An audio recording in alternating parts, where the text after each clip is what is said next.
Hello YouTube and welcome back to the channel. Today we're going to be doing another weekly Siege news update.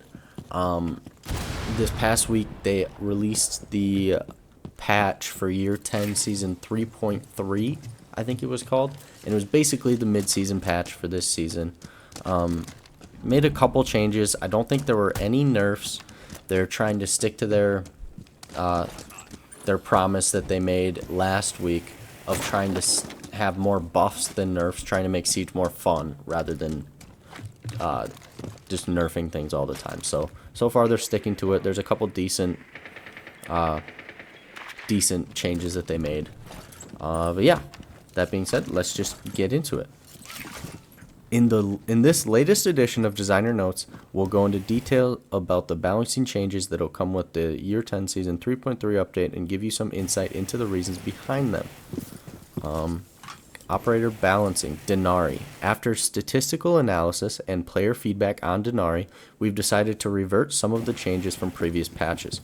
We can admit they may have been done too hastily, so we have reverted the damage change and reconnection delay.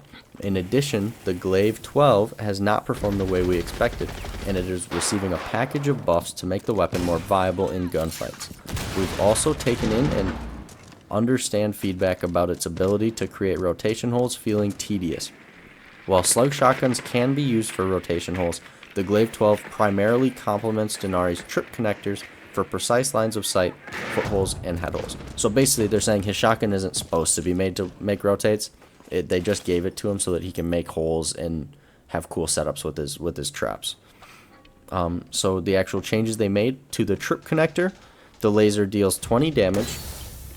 The connectors reconnect instantly after having their LOS blocked. There used to be a delay between when they would reconnect. Now it's just instant. And then his shotgun, the Glaive 12, damage was increased from 63 to 67. The damage drop off increased up to 15 meters to match other slug shotguns. Improved recoil and first shot recoil on PC and console. Total ammunition increased from 29 to 44. That's a huge change. Hipfire accuracy increased to match other slug shotguns. I mean, I think it's an alright change. If I'm playing Denari, I'm just going to be using his Scorpion anyways. I don't know. I don't know how useful this actually will be. But buffing his ability again is alright, I guess. I don't really play him. Some people play him, and I mean, I just kind of, if you guys have watched this channel at all, you would know that I just kind of play Twitch, so Twitch is a direct Denari counter. Anyways, moving on. Jaeger. We're boosting Jaeger's secondary options by including a handgun with a sight. This change should add versatility to the loadout and a more reliable mid-range secondary for players that want to use the M870 as a primary weapon. If you don't know, the M870 is a shotgun that him and Jaeger both have. Or him and Bandit both have. I don't think adding a pistol with a sight will make me pick the shotgun. Now I'm just going to stick with the carbine and then just use the pistol with the sight as the secondary. If you really want to try to push people towards using the shotgun, you need to give him an automatic secondary, whether it's the Glock with the switch, I don't know the actual name of it, was it like the RK10 or some shit, or the CZ would be an alright option, because nobody really has that. Nobody good really has that, like nobody uses it, if that makes sense. Yeah, I don't know, that's an alright change, whatever. Next is Bandit. Hitting exterior soft walls before reinforcing is a common tactic used to improve sound propagation, allowing defenders inside the objective to better anticipate enemy movements outside. Bandit has traditionally lacked a reliable secondary weapon to perform this kind of setup independently. With the introduction of the Keratos, Bandit gains the ability to create his own openings on exterior walls, enhancing his self-sufficiency during the prep phase and reducing reliance on teammates for early round destruction.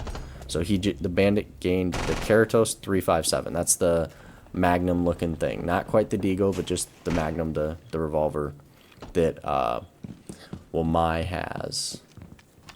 And some other people, I don't remember who, but Wamai has it for sure. I like this change.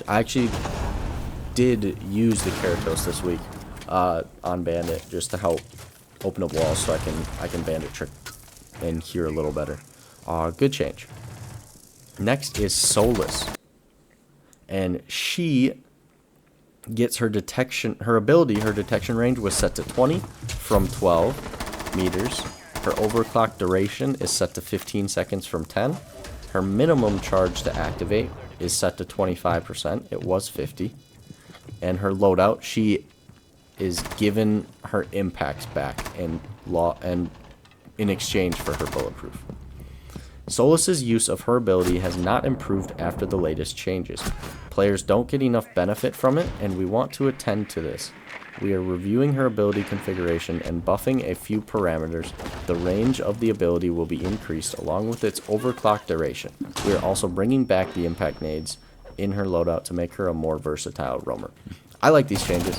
I think they nerf Solus into the ground, and I think honestly just taking away her being able to use it in the prep phase would have been enough of a nerf.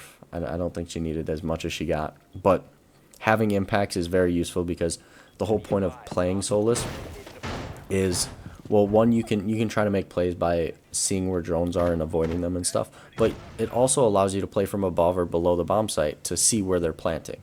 And without any impacts or nades, or not nades, impacts or C4, it's kind of difficult to take advantage of that ability and almost forces you to run the shotgun secondary or SMG-11 combo and instead of the P90. So adding the impacts allows people to play P90 more effectively if they want to play like below or above. I like that change. I'm not a Solus player, but I do like that change. And that's it. Mid-season patch, they didn't change a ton. They only changed 4 operators, but no nerfs, only buffs and slight additions. So far, so good.